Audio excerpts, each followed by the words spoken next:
अशा प्रकारचा प्रश्न आपल्याला बोर्डाला येऊ शकतो. इयत्ता 10वी गणित भाग 1 प्रकरण पहिले 2 चलातील रेषीय समीकरणे त्याच्यातला हा एक सामायिक समीकरण. अशा प्रकारचा प्रश्न आपल्याला 100% बोर्डाला येणार म्हणजे येणार. एक सामायिक समीकरणे सोडवा किंवा एक सामायिक समीकरण आलेख पद्धतीने सोडवा. अशा प्रकारे कुठलाही प्रश्न येऊ शकतो. तर आपण पुढच्या व्हिडिओमध्ये एक सामायिक समीकरण एक प्रश्न पाहिलेला आहे, तो सुद्धा पाहून घ्या की 5x अधिक 3y बरोबर 9 आणि 2x वजा 3y बरोबर 12. अशा प्रकारे हे समीकरण आहे. तर ह्या प्रश्नामध्ये अधिक 3y आणि वजा 3y अशा प्रकारे हा प्रश्न आहे. तर तेव्हा आपण काय करणार, तर आपण पहिले काय करतो की हे समीकरण आहे त्याला आपण समीकरण नंबर 1 देतो आणि हे खालचं समीकरण नंबर 2. तर आपण पाहतो की समीकरणामध्ये कुठलं पद सारखं आहे, 3y आणि 3y समान आहे. तर आपण काय करूया की 3y अधिक आहे आणि वजा 3y आहे. जेव्हा एक अधिक 3y आणि वजा 3y होईल तर त्यांची आपल्याला बेरीज करावी लागते.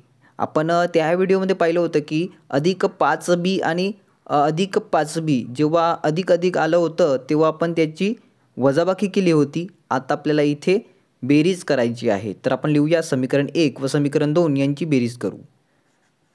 समीकरण 1 व 2 यांची बेरीज करू. तर समीकरण 1 आणि 2 आपण खाली लिहून घेऊया. 5x अधिक 3y बरोबर 9 आणि 2x वजा 3y बरोबर 12.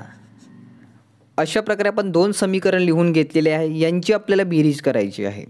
आपण त्या व्हिडिओमध्ये आपण वजाबाकी केली होती तेव्हा खालची चिन्ह चेंज झाली होती. आता ह्या व्हिडिओमध्ये आपण बेरीज करत आहोत तर त्यांची चिन्ह चेंज होणार नाही. तर 5x अधिक 2x किती होतात, तर 7x. 7x लिहूया आपण इथे. अधिक 3y आणि वजा 3y डायरेक्टली ऑलरेडी आपल्याला भेटलेलं आहे तर ते कट होईल म्हणजे 0 त्यांची उत्तर येईल. 3y मधून 3y गेले किती उरले, 0. म्हणजेच अधिक 3y आणि वजा 3y यांची वजाबाकी होते. बेरीज वजाबाकीचे नियम हा सुद्धा व्हिडिओ अपलोड केलेला आहे ऑलरेडी आपल्या चॅनलवर, तर तो अवश्य पहा. व्हिडिओची लिंक तुम्हाला डिस्क्रिप्शनमध्ये मिळून जाईल. 3y आणि 3y 0, 9 आणि 12 किती, तर 21. आता x आपल्या जागेवर चल पद आपण जागेवर ठेवूया. 21 सुद्धा आपण जागेवर ठेवूया. आता 7च्या पक्षाने छेदस्थानी करूया कारण की चल पदासोबत तो 7 होता म्हणून. तर आता आपण पाहूया की 7च्या पाड्यात 21 येतात.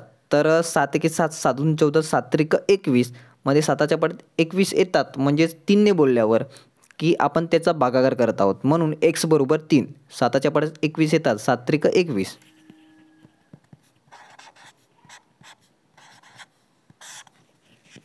तर अशा प्रकारे आपण xचं किंमत काढलेलं आहे ते म्हणजे 3. आता आपल्याला yचं किंमत काढावं लागेल. तर x बरोबर 3 ही जी किंमत आलेली आहे ती समीकरण आपण 1 किंवा 2 मध्ये आपण ठेवू शकतो. तर ती आपण समीकरण 1 मध्ये ठेवूया कारण की इथे प्लसमध्ये आहे तर आपल्याला समीकरण ते सोपं जाणार आहे. तर आपण x बरोबर 3 ही किंमत समीकरण 1 मध्ये ठेवू.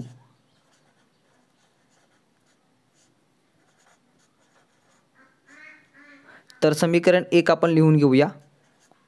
5x अधिक 3y बरोबर 9. आपण समीकरण लिहून घेतलेलं आहे. xच्या ठिकाणी आपल्याला 3 ठेवायचे आहेत म्हणजे 5 आपला तसाच राहणार आहे. गुणाकाराचं चिन्ह 3 अधिक 3y आपला तसंच राहील आणि 9 सुद्धा आपले तसेच राहणार आहेत. आता आपल्याला यांचा गुणाकार करावा लागेल. 5 त्रिक 15 प्लस 3y तसाच राहील आणि 9 सुद्धा तसाच राहणार आहे. 3y आपण जागेवर ठेवूया, 9 सुद्धा जागेवर ठेवूया. आता 15चे पक्षांतर बरोबरच्या पलीकडे करूया. तो इथे प्लसमध्ये आहे तर तो इथे येताना तो वजा होईल. 3y बरोबर. आता 9 मधून 15 जात नाही म्हणजेच हे 9 प्लसमध्ये आहेत आणि वजा 15 आहे. अशा प्रकारचा प्रश्न आहेत. म्हणजेच आता आपल्याला इथे बेरीज आणि वजाबाकीचा नियम लागू पडतो. तर तो अवश्य व्हिडिओ पहा. खूप महत्त्वाचा व्हिडिओ आहे. बेरीज वजाबाकीचे नियम. तर तो व्हिडिओ पहा. तर +9 आणि -9 जेव्हा अधिक आणि वजा येते तेव्हा त्यांची वजाबाकी होते. तर आता 9 मधून 15 जाणार नाही, तर 15 मधून 9 घालूया. किती उरले? 6. आणि नेहमी मोठ्या संख्येचे चिन्ह म्हणजेच वजाबाकीचे चिन्ह येणार. म्हणजेच 3y बरोबर -6 हे आपल्याकडे उरलेलं आहे. तर y आपण तसंच ठेवूया. -6 सुद्धा आपण तसेच ठेवूया. आणि 3चे पक्षांतर छेदस्थानी करूया, कारण की चल पदासोबत ते 3 होते म्हणून. तर आता y बरोबर -6/3 आपल्याकडे उरलेलं आहे. तर 3च्या पड्यात 6 येतात. कितीने बोलल्यावर? 2ने बोलल्यावर. 3 एके 3, 3 दुने 6. 3 एके 3, 3 दुने 6. म्हणजेच y बरोबर किती? तर -2.